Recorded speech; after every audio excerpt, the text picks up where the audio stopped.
Nosotros continuamos aquí en la ciudad de Quito y tenemos ya la presencia de Juan Paz Imiño, analista político, historiador y además estrenando un PhD en Historia de América Latina.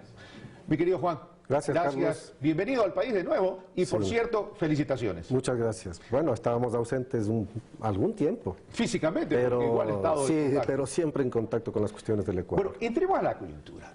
Tú escribiste un artículo sobre este tema de los resultados estrechos electorales.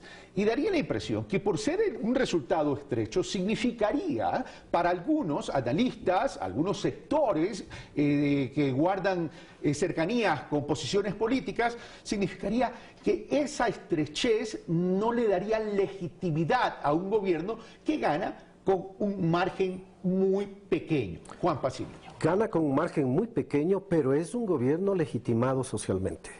De acuerdo con la estructura de la democracia, es un gobierno democrático desde el momento en que ha ganado con una mayoría. Y eso es lo que hay que aceptar. Lo que sí sucede es que hay un sector que no acepta esa situación.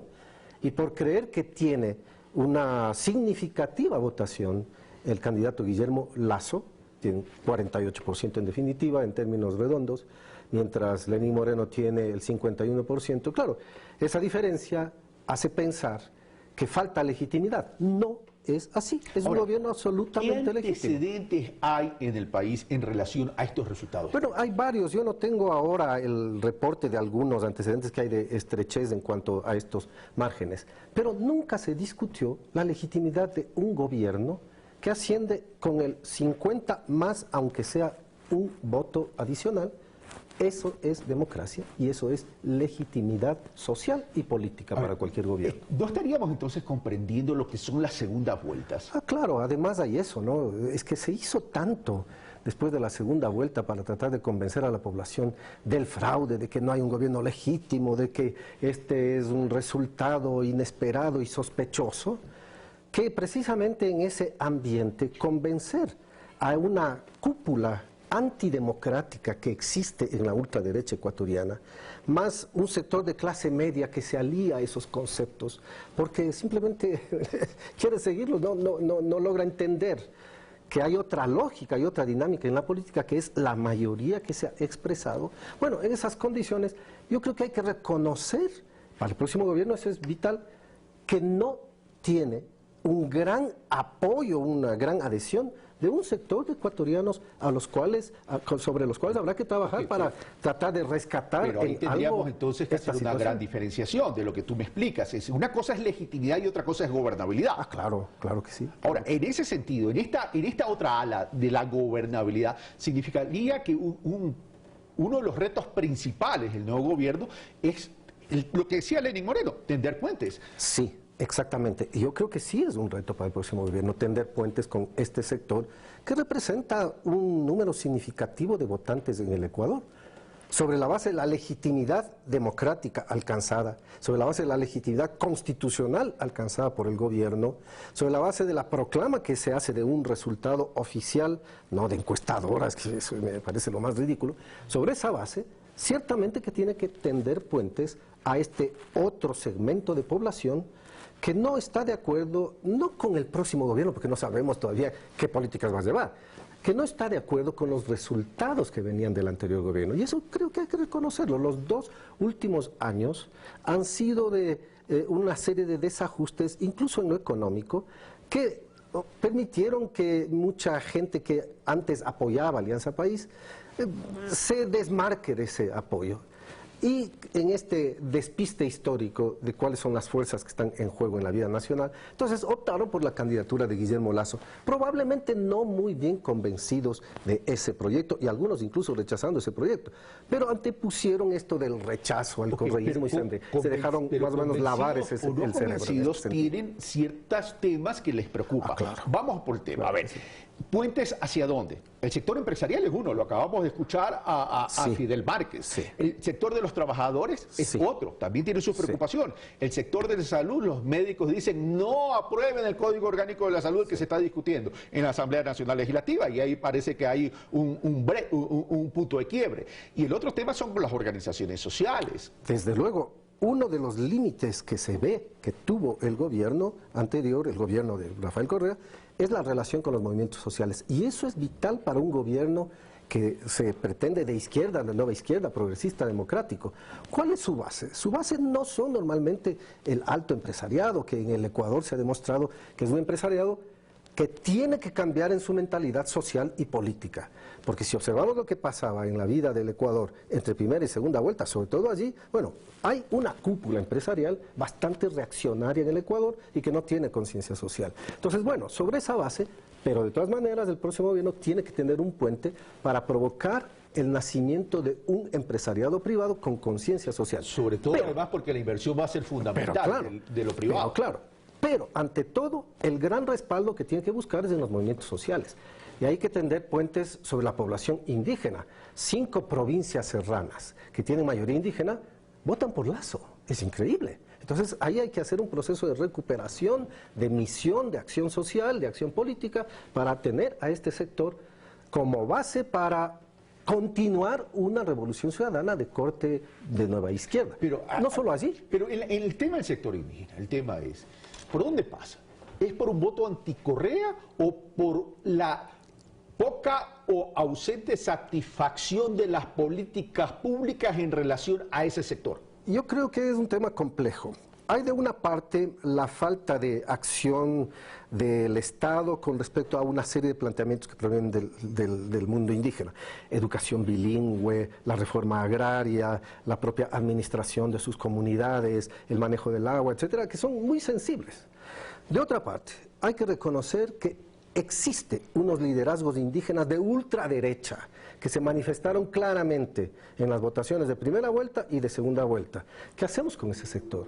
Bueno, entonces hay que trabajar con otros liderazgos, con las bases, para tratar de que con ellas lograr un cambio en la propia concepción del mundo indígena con respecto al gobierno. Y hay un tercer elemento, que no solamente el mundo indígena es el que tiene que ser contemplado como tal, sino que de ese sector también tiene que partir la comprensión del conjunto de la sociedad, porque a veces tienen unos temas tan arraigados que les impide de una u otra manera comprender que se enraizan dentro de un conjunto que es la sociedad ecuatoriana. Bueno, ese es un trabajo ideológico y cultural de largo plazo. Venimos conversando hace Eso es tiempo, increíble, ¿no? pero no solamente es largo, durante este gobierno, sino que viene de mucho tiempo atrás. Esto viene de mucho tiempo atrás y es difícil ese cambio, ¿no? Ahora, y el otro tema es, el próximo gobierno debería tener un reto, a criterio tuyo, pregunto, en el tema territorial, para descongestionar la política, para apalancar el desarrollo, descongestionar y desconcentrar el desarrollo, no solamente a través de la descentralización, que yo replantearía todas las competencias, que no sean los municipios, o sea, tan solo y el Consejo Provincial temas de obra pública, sino que también esté insertado en lo que es el desarrollo socioeconómico y productivo del país. Bueno, ahí voy a partir de un asunto histórico. Antes de la Revolución Juliana, que es el tema de mi experticia, por llamarlo así, antes de 1925 teníamos un Ecuador muy descentralizado, con una serie de entidades autónomas, manejo de las finanzas públicas repartidas a lo largo del país y particularmente en Guayas, Quito y los lugares aduaneros fundamentales. Una serie de instituciones que manejaban recursos públicos. Bueno, la Revolución Juliana tuvo que centralizarlos y desde allí tenemos una especie de dialéctica entre centralización y descentralización. Era necesario en el gobierno de Rafael Correa centralizar una serie de propuestas y de conducciones del Estado. Pero hacia futuro hay que caminar, en efecto, en las posibilidades de descentralización y confianza con la administración que pueden hacer al menos una serie de municipios, de gobiernos seccionales, en los cuales se puede hacer esa transmisión, porque hay otros tan pequeños que les va a ser muy difícil generar su propia autonomía. Solamente para eso estaban las mancomunidades y también para eso estaba la regionalización. El problema es que no han funcionado. Entonces hay que hacer ese esfuerzo, sin duda alguna. Pero tampoco hay que menospreciar el carácter que históricamente tiene la centralización, porque la centralización también ha sido para acabar con estos cacicazgos regionales o con estos controles oligárquicos en las provincias y en las regiones que se dieron en el pasado. Por eso es que a mí me parece que el próximo gobierno tiene un desafío sobre los 3 aspectos que desde la Revolución Juliana recurrentemente, en 1925 en adelante, recurrentemente trata de construir el Ecuador. Uno, el papel interventor y regulador del Estado. El Estado tiene que ser un interventor y regulador de la economía y del sector privado para que cumpla su misión social. 2, el papel de los impuestos. Un país que recién tiene impuesto a la renta desde 1928 y que constantemente fue eludido y evadido, tiene que reforzar ya no solo ese impuesto, sino otros impuestos redistributivos de la riqueza. Y 3, las políticas sociales. Las políticas sociales, sobre todo en áreas sensibles. Educación, que desde la Revolución Liberal de 1895 está bastante avanzada en cuanto a lo público, pero claro, sigue siendo fortalecida y a buena hora que el gobierno de Rafael Correa lo fortaleció. 2, medicina. Allí todavía falta hacer un esfuerzo enorme para involucrar al sector privado en la medicina social. 3, seguridad social. Desde luego, hay que fortalecer la seguridad social para alcanzar lo que la Constitución dice, seguridad social universal. Y 4, las políticas laborales y sociales frente a las comunidades y los trabajadores. Si es que eso descuidamos, la construcción del futuro gobierno puede ser muy débil y ello requiere replantear el esquema de relación con los trabajadores, movimientos sociales, empresarios progresistas, etc. Ahora, pero en esa construcción que Juan Pazmiño describe, el gabinete juega un papel importante porque va a ser el punto de partida y va a ser el que establecería la tendida de puentes y la credibilidad. Se especula que va a haber reciclaje, que van a haber un gabinete completamente nuevo. ¿Cuál debería ser el perfil del gabinete? Yo pensaría que debe ser un gabinete nuevo. Figuras antiguas son respetables. Algunos de los nombres que han circulado son de personalidades que además tienen conocimiento, son excelentes en su actividad. Pero me parece que es necesario mejor hacer un cambio y proyectar una imagen de nuevo gobierno con un nuevo estilo, ciertamente, pero que no sea ello marca de diferencia con respecto a la institucionalidad que ya está creada y a los avances que se lograron, porque indudablemente hay una década ganada. No les gusta a muchas personas oír esto, pero hay una década ganada. Y sobre esa base hay que seguir construyendo la siguiente década o tercera década o cuarta década, porque hay que crear también un proyecto de hegemonía de los sectores progresistas y democráticos hacia el futuro, para que ya no pueda haber la posibilidad de un recobrar del poder político en el Estado de los sectores de ultraderecha, porque esos no son democráticos. Juan Pazmiño, muchas gracias por compartir tu análisis. Muchas gracias. Bueno, nosotros hemos terminado por el día de hoy. Este fue Pensamiento Crítico. Soy Carlos Rabascal. Un fuerte abrazo.